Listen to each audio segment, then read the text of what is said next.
por este privilegio que nos concedes de estar reunidos, gozando de la promesa que tú nos has dado, que todo aquello que pidamos de acuerdo será hecho.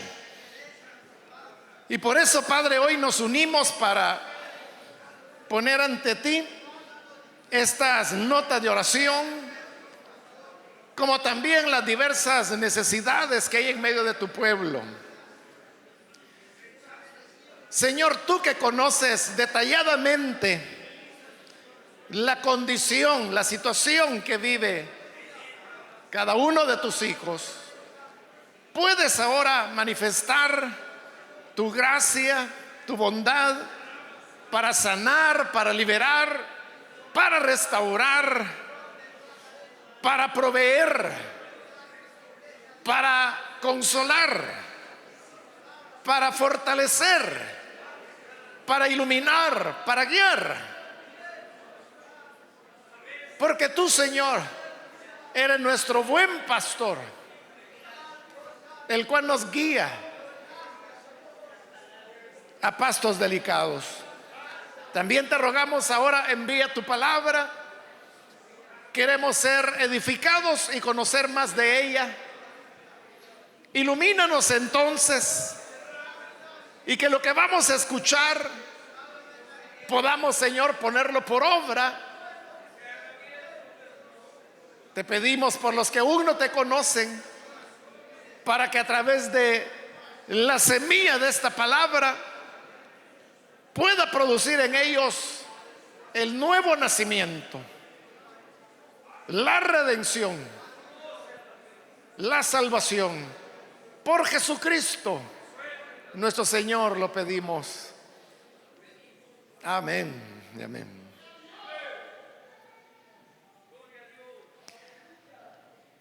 Hermanos, abramos la palabra de Dios en la primera carta de Pedro, capítulo número 1. Seguimos adelante con el estudio que estamos desarrollando en esta carta y vamos a leer los versículos que corresponden en esta ocasión en la continuación del estudio que estamos llevando. Bien, dice la primera carta de Pedro, capítulo 1, versículo número 10 en adelante. Los profetas que anunciaron la gracia destinada a vosotros indagaron e investigaron con toda diligencia acerca de esta salvación. Ellos pretendían descubrir en qué circunstancias y a qué tiempo se refería el Espíritu de Cristo que estaba en ellos cuando anunciaba de antemano los sufrimientos de Cristo y la gloria que vendría después de tales sufrimientos. Y se les reveló que no para sí mismos, sino para nosotros administraban las cosas que ahora os son anunciadas por los que os han predicado el Evangelio por el Espíritu Santo enviado del cielo. Aún los mismos ángeles anhelan contemplar estas cosas. Por lo tanto, estad siempre alerta, sed sobrios y esperad por completo en la gracia que recibiréis cuando Jesucristo sea manifestado. Como hijos obedientes, no os conforméis a los deseos que antes teníais cuando estabais en vuestra ignorancia. Al contrario, así como aquel que os llamó es santo, sed también vosotros santos en toda vuestra manera de vivir. Porque escrito está: sed santos porque yo soy santo. Amén. Hasta ahí dejamos la lectura. Hermanos, pueden tomar sus asientos, por favor.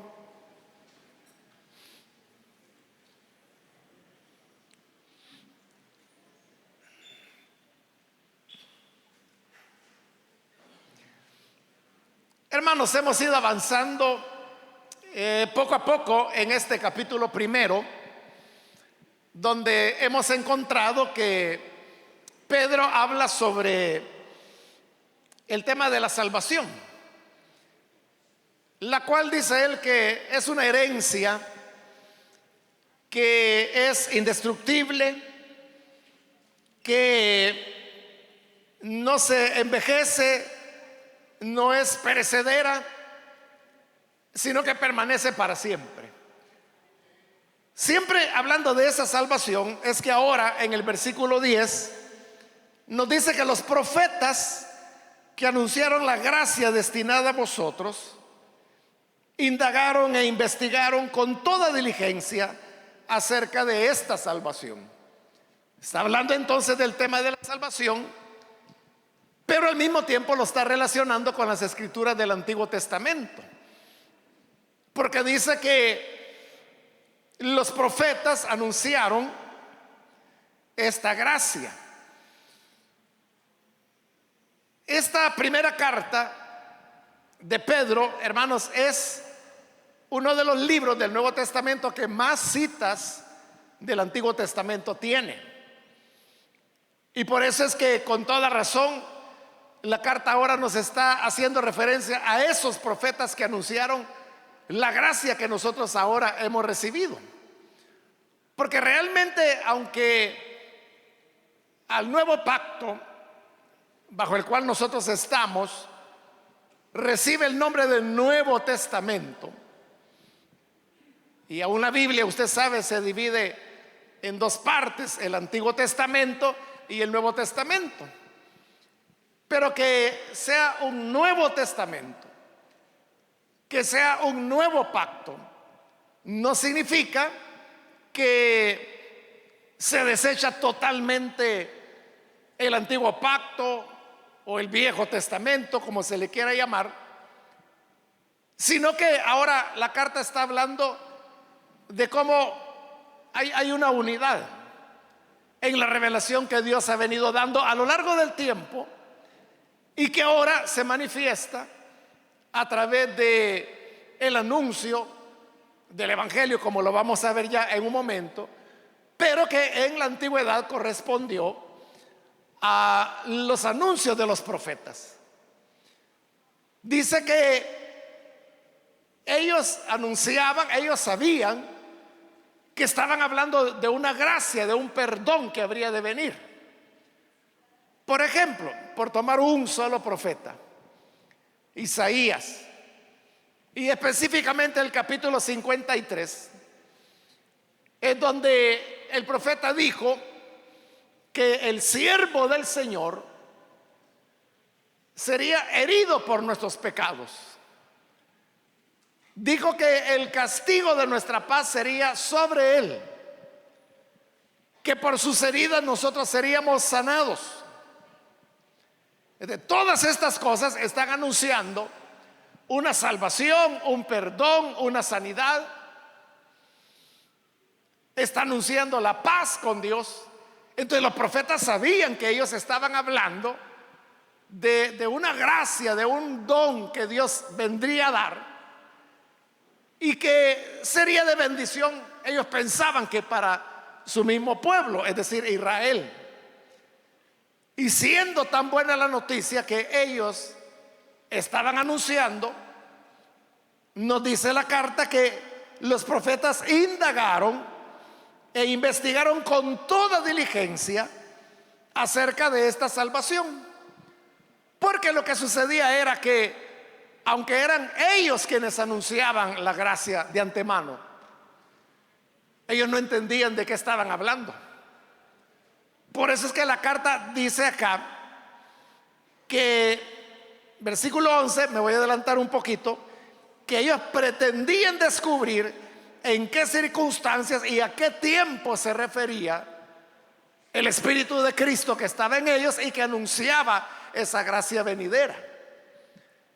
Entonces ellos sabían que era una gracia, que estaban hablando de una salvación. Pero ¿cuándo vendría? ¿Cómo sería? ¿Cómo se conjugaba esto con la expectativa, por ejemplo, del día del Señor, que era la esperanza que más resaltaban los profetas del Antiguo Testamento? Todas estas eran preguntas que se quedaban sin responder. Y como no tenían las respuestas, por eso dice que ellos trataban de indagar con toda diligencia acerca de esta salvación. Ellos querían entender, querían comprender. Pero la cuestión es que, como también lo dirá la carta más adelante, no era para ellos lo que estaban ministrando. Porque cuando se nos promete algo bueno, hermanos, nosotros queremos recibirlo pronto. Es como que si usted le dijera a un hijo o a una hija: mira, si haces tal cosa te voy a dar un premio. Con solo que usted llegue a casa, lo primero que le va a decir el niño o la niña es: me trajiste el premio, porque lo quiere pronto. Ahí estamos hablando de un premio, hermanos, que puede ser una cosa sencilla, pero los profetas sabían que estaban hablando de la gracia de Dios, estaban hablando de una salvación. Con mucha más razón ellos querían que esto fuera algo de inmediato, algo que ellos pudieran disfrutar. Pero como no lo comprendían, ellos pensaban que era una cuestión falta de comprensión o no haberle puesto suficiente atención a las mismas cosas que ellos habían profetizado. Ellos eran quienes habían dado la palabra profética, pero no la comprendían. Entonces lo que hacían era que se sumergían en ella, investigaban, indagaban, preguntaban.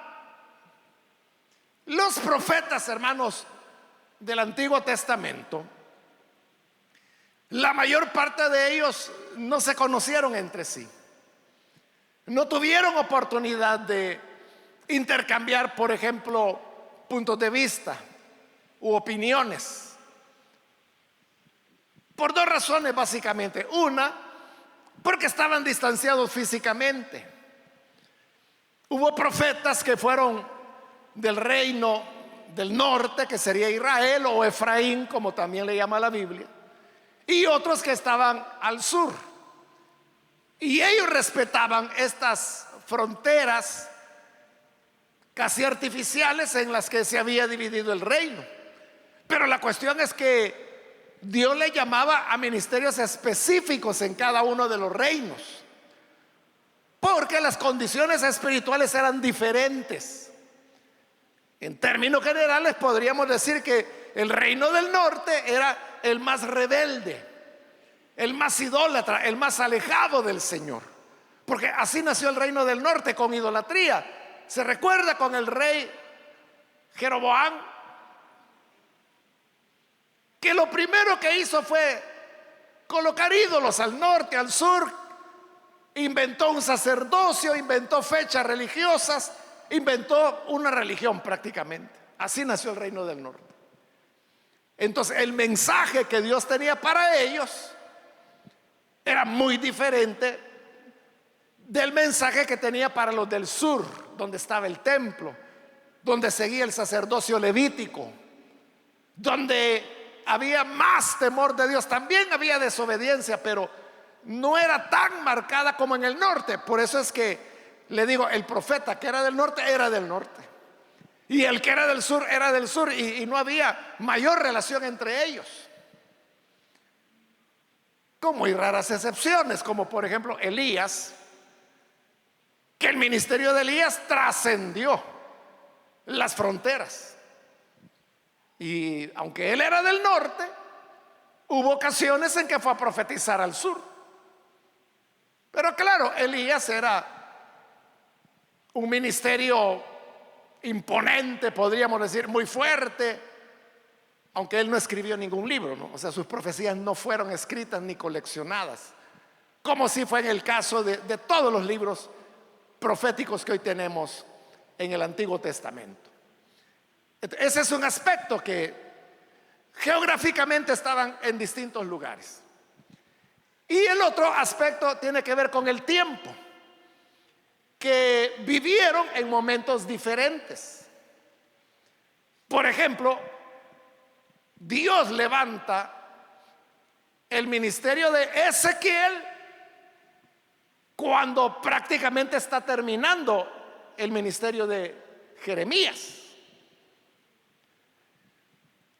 Y aunque Ezequiel está en la deportación, igual que Daniel, por ejemplo, uno no encuentra nada, ningún indicio, ni en Ezequiel ni en el libro de Daniel, que en algún momento haya podido haber alguna relación entre Ezequiel y Daniel. Porque Daniel, recordemos que él se dedicó a la vida política, él servía dentro del palacio. En cambio, Ezequiel era un sacerdote que se dedicó totalmente a la profecía. Entonces, eran ministerios diferentes, ambos de Dios, obviamente. Los dos dieron sus profecías, los dos son libros importantes en el Antiguo Testamento, pero que enseñan realidades distintas. Entonces, eso de que cada uno estuvo en diferente tiempo, en diferente momento, hizo que entre los profetas no hubiera mayor relación. La mayor parte de ellos no se conocieron. Algunos sabían de la existencia del otro, como por ejemplo Daniel habla de la profecía de Jeremías, la profecía de que la deportación duraría 70 años. Daniel la menciona en su nombre, pero es una de las pocas referencias que un profeta hace del otro. Entonces, todo esto era o producía que cada profeta tratara de entender lo que estaba ocurriendo, pero con los propios recursos que tenía. Tenían algo en común, porque el versículo 11 dice: ellos pretendían descubrir en qué circunstancias y a qué tiempo se refería el Espíritu de Cristo que estaba en ellos, cuando anunciaba de antemano los sufrimientos de Cristo y la gloria que vendría después de tales sufrimientos.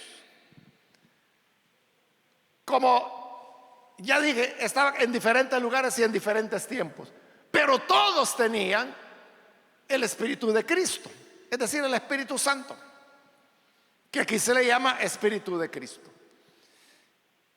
El Espíritu les mostraba que precisamente el Cristo habría de padecer, lo cual era, hermanos, impensable para el Antiguo Testamento, para los profetas. Por eso es que no entendían, porque para ellos el Cristo o el Mesías, como ellos le llamaban, era un descendiente de David que haría lo mismo de David, es decir, derrotar a los enemigos, acabar con los filisteos y establecer la soberanía de Israel. Así lo imaginaban ellos. Pero resulta que los profetas estaban hablando de sufrimientos. Por eso yo les citaba la profecía de Isaías, donde él hablaba que de tal manera desfiguraron su rostro, dice, que no vimos en él parecer ninguno. Hablaba de dolor, de rechazo, de sufrimiento. La profecía comienza diciendo: varón de dolores, experimentado en quebranto. Y eso no podía ser del Cristo. Pero sucedía que en las mismas profecías que ellos daban, hablaban que después de esos sufrimientos vendría una dicha. Volviendo otra vez a Isaías, y siempre el capítulo 53, dice el profeta: cuando haya puesto su vida en rescate por muchos, verá descendencia. Es decir, verá el fruto de su sacrificio. Entonces, ahí Isaías estaba hablando del varón de dolores, del varón de quebrantos, que escupieron su rostro, que le arrancaron la barba. Pero luego dice este versículo 11, también hablaba de la gloria que vendría después de tales sufrimientos. Era como un rompecabezas para ellos. ¿Cómo armarlo? Por eso es que investigaban, repasaban.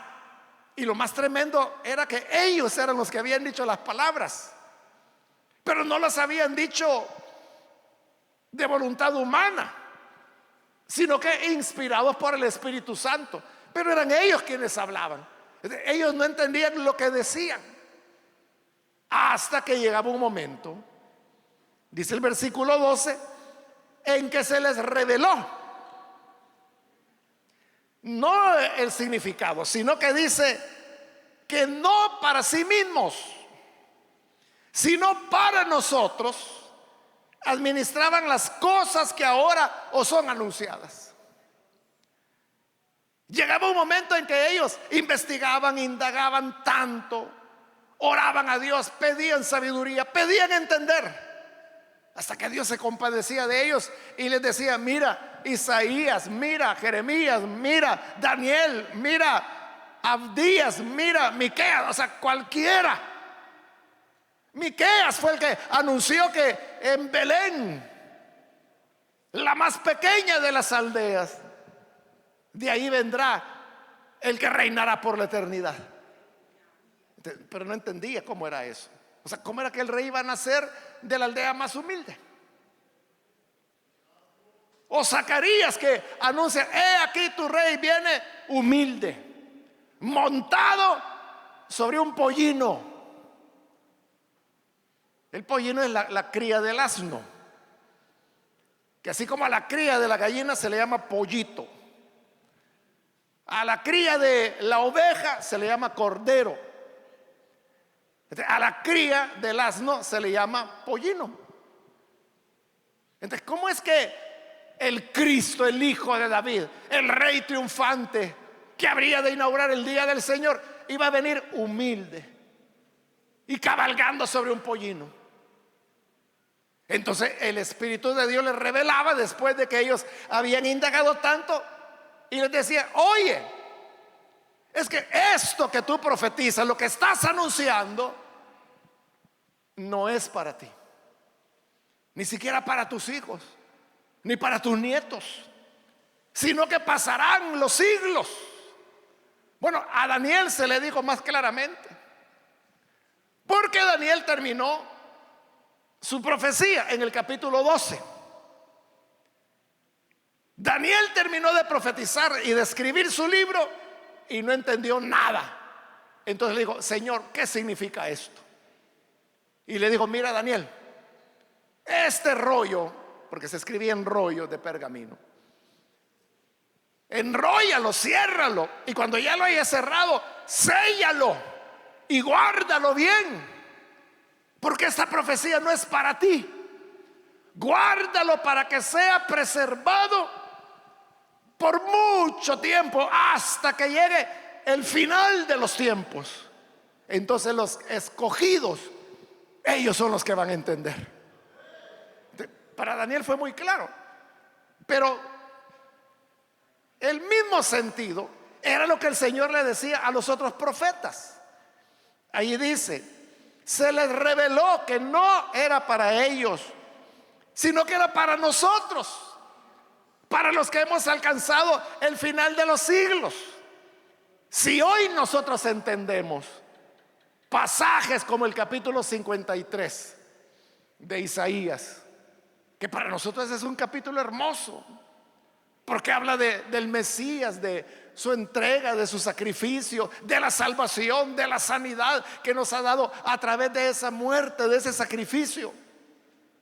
Nosotros lo entendemos perfectamente bien, pero lo entendemos no porque seamos más inteligentes que los profetas, no porque seamos más espirituales que ellos, no porque tengamos más espíritu que ellos, no.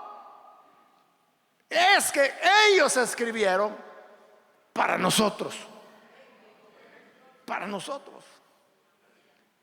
Eso, hermanos, es como Bueno, hoy ya casi no se usa la carta, ¿verdad? Pero puede ser correo electrónico, puede ser mensajes. Pero usted le escribe a una persona y solo la persona, esa persona a quien usted le está escribiendo, puede entender de qué usted está hablando. Porque usted no pone mayores referencias, porque usted sabe que esa persona a quien le está hablando entiende de qué usted le está hablando. Entonces puede ser que simplemente le diga: vaya, entonces el lunes a las 3 de la tarde. ¿Pero eso qué significa? El lunes a las 3 de la tarde, ¿qué? Nos vamos a dormir, nos vamos a reunir en algún lugar, nos vamos a despedir, hay que comprar algo, hay que pagar la energía. El lunes a las 3 de la tarde termina la jornada de trabajo, o el lunes a las 3 de la tarde hay que tomar un autobús. O sea, si el mensaje no es para nosotros, no sabemos de qué está hablando la persona. Pero el que envió ese mensaje sabe que el destinatario sí lo va a entender, porque el destinatario sabe de qué están hablando. Así es que como las profecías no eran para ellos, eran para nosotros. Nosotros sabemos de qué ellos están hablando. Más bien sería de quién estaban hablando. Porque era para nosotros. Entonces dice, siempre el versículo 12: administraban las cosas que ahora os son anunciadas por los que os han predicado el evangelio por el Espíritu Santo enviado del cielo. Entonces dice, era para nosotros a quienes ahora se nos ha predicado el evangelio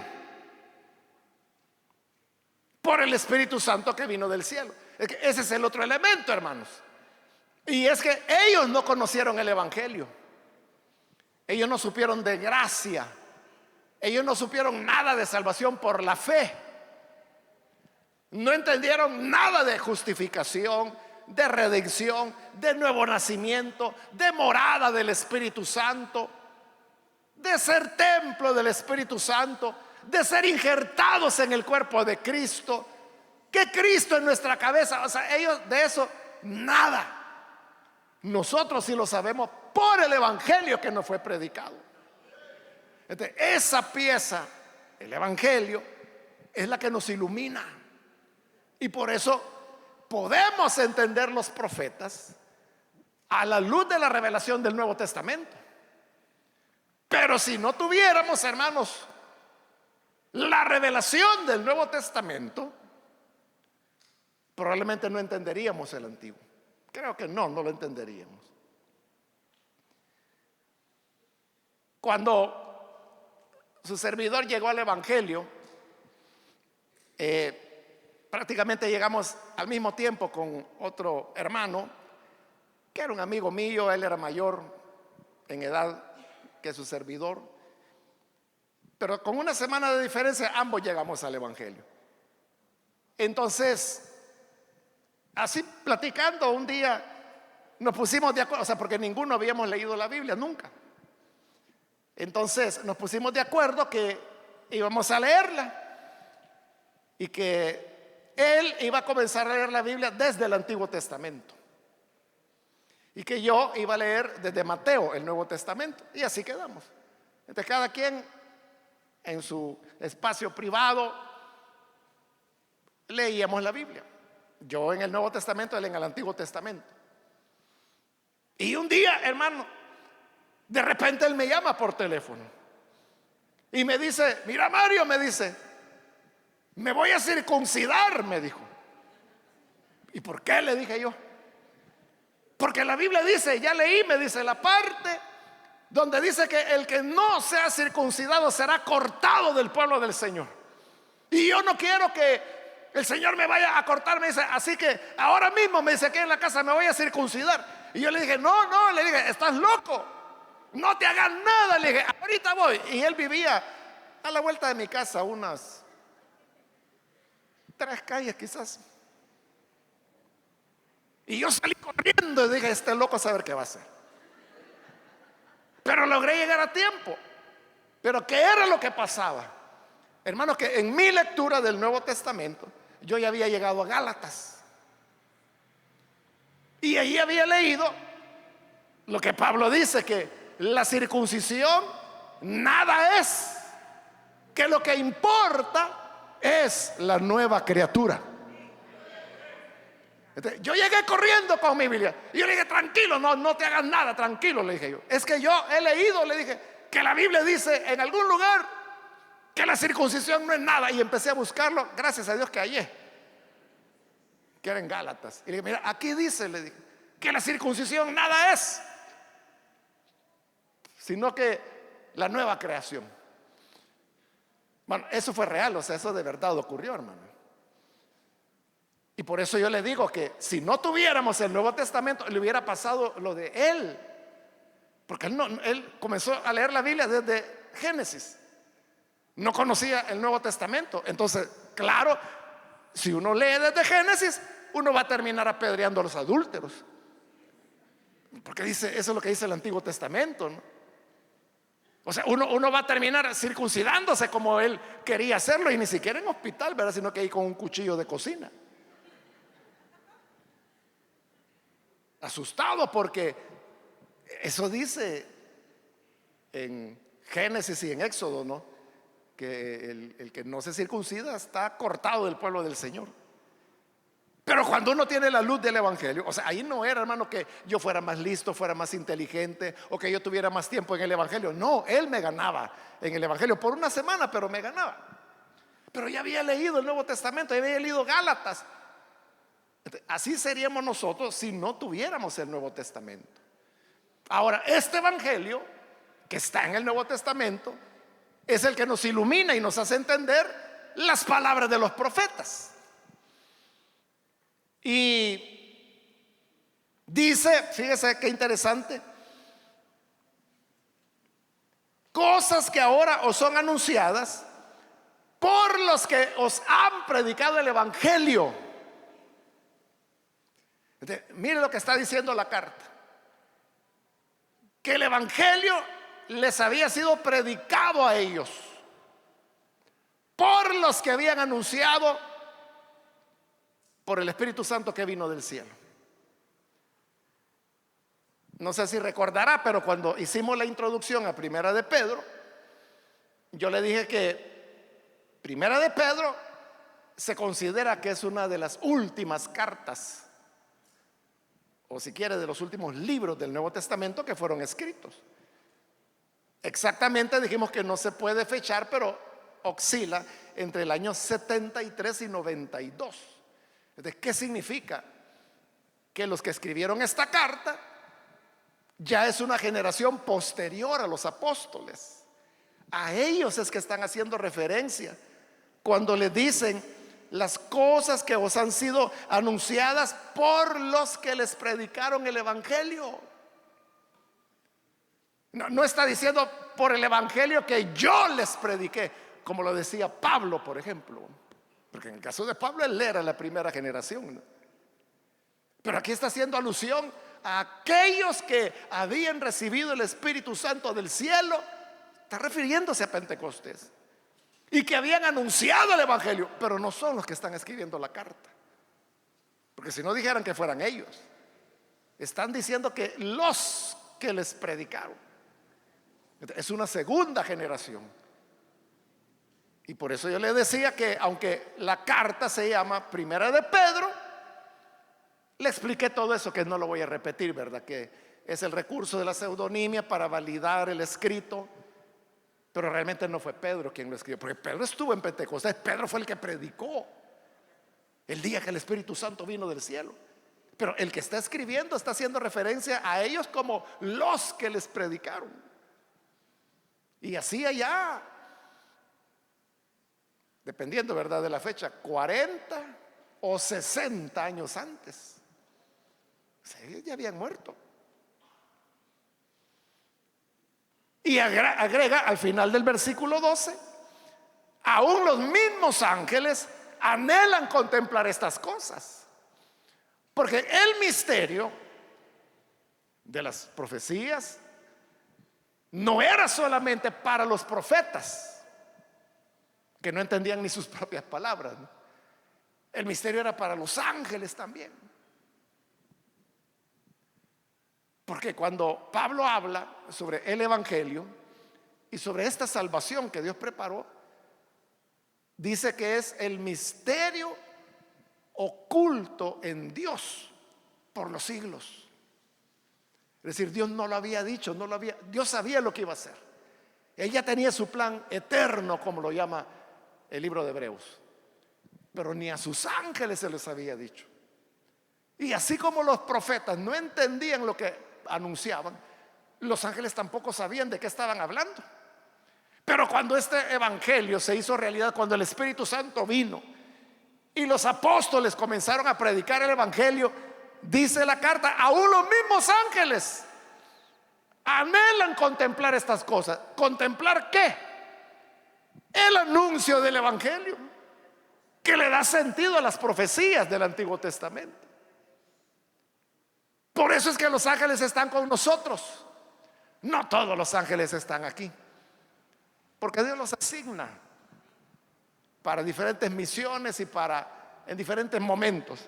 Pero a los que hoy les ha tocado estar aquí cuidándonos, ellos, hermanos, son los que están más atentos que todos nosotros, porque están oyendo, hermanos, el secreto escondido por los siglos en Dios, que nunca lo habló.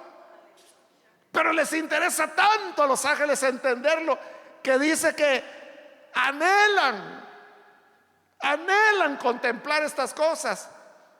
Ellos, hermanos, dicen: Señor, ¿y cuándo me vas a enviar a conocer a tu novia, a la iglesia? Es como la mamá o el papá, ¿verdad?, que le dice al hijo: mira, ¿y cuándo me vas a traer una novia que quiero conocerla?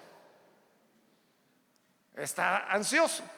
Los ángeles también saben que el Cordero tiene una novia y que se va a casar con ella. Están preparando ya las bodas del Cordero, pero no conocen a la novia. Entonces, cuando el Señor dice: bueno, vayan allá a Centroamérica, en el corazón de Centroamérica, El Salvador, y ahí hay una ciudad que se llama Santa Ana, le llaman Barrio San Antonio, vayan ahí a cuidar a mis hijos. Ellos vienen felices porque quieren contemplar a la novia del Señor, que somos todos nosotros. Anhelan verle.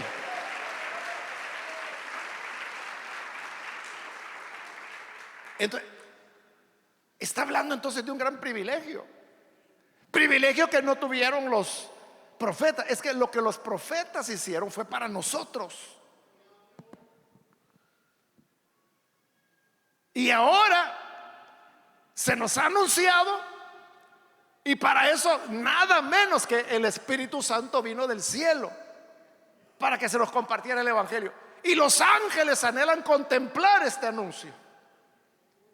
Teniendo tan grandes privilegios, dice el versículo 13: por lo tanto, estad siempre alerta, sed sobrios y esperad por completo en la gracia que recibiréis cuando Jesucristo sea manifestado. Si los profetas diligentemente indagaron e investigaron solo para toparse con un muro que les decía: no es para ustedes, ¿cuánto más nosotros no tenemos que estar alertas, conocer el evangelio, aprender la palabra, saber de qué se trata la gracia que Dios nos ha otorgado? Mantenerse alerta significa no dormirse. La alerta es lo contrario de el sueño. Hay que mantenerse alerta, dice. Y luego dice: sed sobrios. Sobriedad, hermanos, es cuando la persona guarda un equilibrio. Por eso es que se usa la palabra sobrio para referirse a una persona que no ha tomado licor. Entonces dice: no, está sobrio, significa que no ha ingerido licor. Entonces, lo contrario de sobrio sería el borracho. Pero no solo está hablando del tema del alcoholismo, está hablando, hermanos, de otras cosas que nos pueden quitar el equilibrio que deberíamos tener. la sobriedad que deberíamos tener. Podríamos ser arrastrados por pasiones, por modas, por locuras que se le ocurren a la gente, y cuando usted viene a sentir, está participando de cosas que no tienen absolutamente nada que ver con la sobriedad que debería tener, en vistas de que a nosotros se nos ha dado tan grande privilegio. Luego de sobriedad también menciona: y esperar por completo en la gracia que recibiréis cuando Jesucristo sea manifestado. Entonces nuestra espera tiene que ser total. Nuestra expectativa es la manifestación de la gracia, la manifestación plena de la salvación cuando, dice, Jesucristo sea manifestado. Versículo 14: como hijos obedientes, no os conforméis a los deseos que antes teníais cuando estabais en vuestra ignorancia. Porque hubo un momento cuando no conocíamos el evangelio, estábamos en ignorancia total. Y cuando estábamos en ignorancia, dice que nos conformábamos a los deseos que teníamos al estar en ignorancia. Esto de conformarse no tiene que ver con conformismo, sino que es conformarse de forma, es decir, de recibir la forma del mundo. El mundo lo que hace, hermanos, es que nos quiere a todos meter dentro de un molde. Entonces son como esas máquinas que, por ejemplo, las máquinas que hacen botella, ¿verdad? Que entra el plástico que vas inyectado por aire caliente, y entonces el molde la aplasta, podríamos decir, y le da la forma de botella y ya sale una. Pero esto es algo que se repite por millares y van saliendo millares de botellas, todas iguales. Eso es lo que el mundo hace. Nos conforma, nos da la misma forma. Es decir, la misma conducta, los mismos pensamientos, las mismas inquietudes, los mismos deseos, los mismos anhelos. Por eso es que toda la gente anda, hermanos, como lo dice Efesios, conforme a la corriente de este mundo. No están pensando en agradar a Dios, están pensando de quién se van a aprovechar, a quién le van a engañar, a quién van a estafar, a quién le van a sacar dinero, a quién van a mentirle, o a quién van a golpear, a quién van a asaltar, a quién van a robar. Eso es lo que el mundo hace: burlarse el uno del otro, odiarse los unos a los otros. Dentro del mundo, hermanos, si usted le hacen algo y usted perdona, dice: ah, no, esta es gallina. Cuando realmente está haciendo lo que mayor valentía requiere. Porque lanzarse a golpes sobre la persona, si esto hasta los monos lo hacen. Lo hacen los perros, lo hacen los gatos, lo hacen los ratones. Pero si somos racionales, entonces rompemos el molde cuando, por ejemplo, perdonamos. Es lo que Jesús dijo: amen a quien les odia, bendigan a quien les persiga, oren por los que los insultan. Eso es romper el molde. O sea, es no conformarse. Que el molde del mundo quiere darnos la misma figura que le da a todos: vengativos, agresivos, traicioneros, mal hablados, ofensivos. Pero por la gracia de Cristo, cuando el molde nos da, se rompe y nosotros mantenemos la imagen del Hijo de Dios.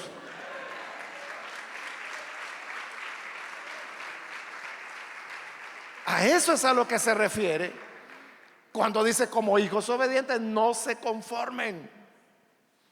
No se conformen a los deseos que tenían cuando estabais en vuestra ignorancia. Entonces, nosotros no podemos seguir pensando igual que pensábamos cuando no teníamos a Cristo. Es que cuando la gente dice: ay, es que si no fuera porque soy creyente, ahí estás pensando y hablando conforme a tus pensamientos cuando no tenías a Cristo. Y no se trata de eso. Me recuerdo hace años, hermanos, oyendo a un señor que decía que era predicador. Él decía esto, mire, decía, cuando usted se le suba la cólera y cuando usted esté enojado y cuando esté a punto de insultar al otro, acuérdese que usted es creyente y muérdase la lengua, no diga nada. Pero eso no es ser creyente. Ser creyente es que le digan lo que le digan, usted no se molesta. O sea, la cosa no es morderse la lengua para no decir nada. La cosa no es controlar la ira. La clave del creyente es no experimentar ira, no sentirse molesto. Ese es el verdadero nuevo nacimiento.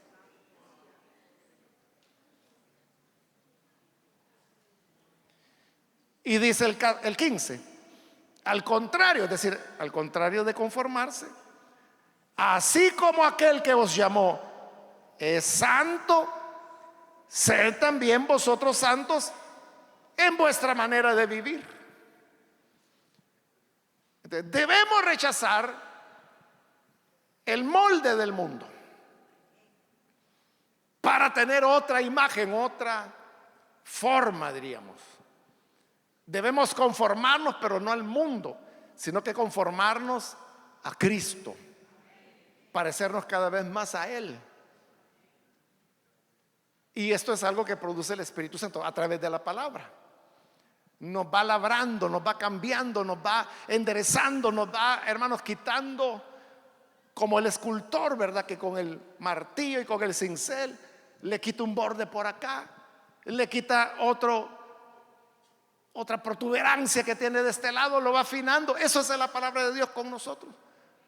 Nos va afinando, nos va limpiando, nos va preparando, nos va haciendo conforme a la imagen de Cristo. Entonces dice, así como el que lo llamó es santo, ustedes sean santos. Y lo remata citando al libro de Levítico en el versículo 16, donde dice, porque escrito está, sed santos porque yo soy santo. Es lo que dice el Señor. ¿Qué nos está pidiendo Dios? Que seamos como Él. Claro, no podemos ser omnipotentes, no podemos ser omniscientes, no podemos ser omnipresentes. Y no nos está pidiendo eso. Nos está pidiendo que seamos santos, así como Él es santo. Y si usted me pregunta, entonces tengo que ser perfecto. Bueno, en Efesios lo que dice es, sed perfectos como vuestro Padre es perfecto. Y usted dirá, ¿y eso es posible? Bueno, en lugar de preguntarnos, caminemos, luchemos por la santidad, luchemos por no conformarnos al modelo del mundo, a las ideas del mundo, a lo que fanatiza el mundo. No nos dejemos meter dentro de ese molde. Seamos santos, seamos como Cristo, seamos como Dios, porque Él dice, sed santos como yo soy santo. Porque gozamos de un privilegio, hermano, que ni los profetas ni los ángeles han podido ni siquiera conocer. Por eso anhelan contemplarnos. Pero entonces, seamos santos, es lo menos que podemos hacer. Vamos a orar, vamos a cerrar nuestros ojos. Y teniendo nuestros ojos cerrados, antes de hacer la oración, yo quiero, hermanos, invitar a las personas que todavía no han recibido al Señor Jesús como su Salvador, pero ahora usted ha tenido oportunidad de escuchar la palabra del Señor. Si este es su caso, yo quiero invitarle para que usted no vaya a dejar pasar este momento y pueda venir para recibir la vida, la salvación que se encuentra en Jesús. Si hay algún amigo o amiga que por primera vez quiere recibir a Jesús la gran salvación que Él preparó.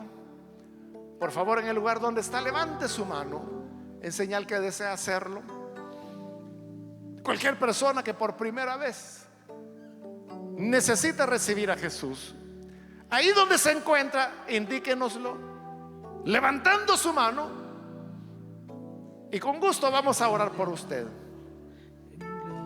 ¿Hay alguna persona que lo hace? ¿Hay alguien? ¿Algún amigo, amiga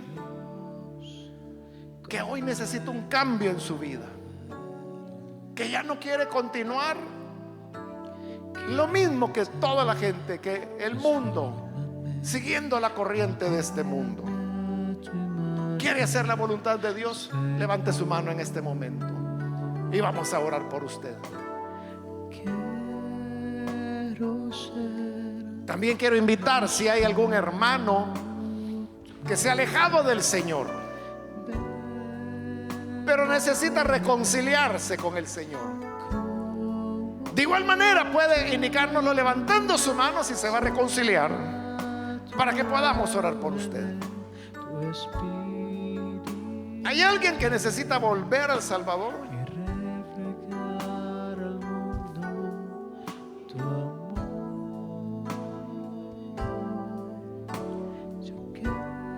Vamos a orar y recordemos que el llamado que el Señor nos hace es a ser santos tal como Él es santo. Señor, gracias te damos por esta salvación que a lo largo de milenios viniste preparando para nosotros. Levantaste profetas, enviaste a tu Espíritu para que hablaran de la salvación, de la gracia que estaba preparada para nosotros.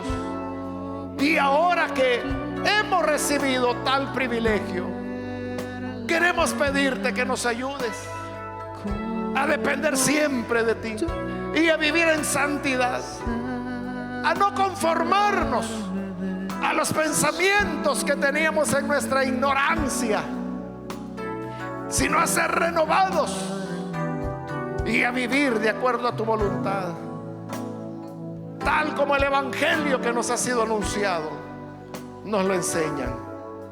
Que así sea, lo pedimos por Jesús nuestro Señor.